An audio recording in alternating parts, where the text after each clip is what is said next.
Taste the Daily.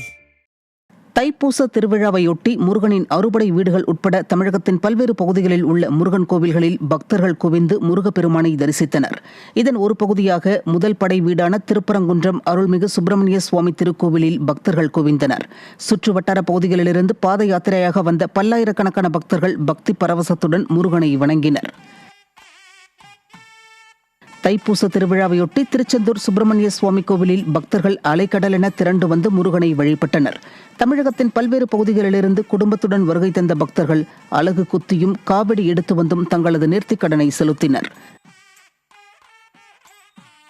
Palani Dhandayuthapani சுவாமி திருக்கோவிலில் பக்தர்கள் படைசூழ தைப்பூச திருவிழா கோலாகலமாக கொண்டாடப்பட்டது.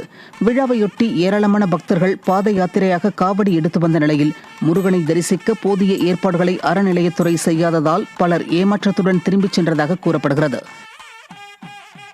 மதுரை மாவட்டம் அழகர்மலை உச்சியில் அமைந்துள்ள பிரசித்தி பெற்ற பழமுதிர்ச்சோலை முருகன் கோவிலில் தைப்பூச திருவிழா வெகு விமரிசையாக நடைபெற்றது.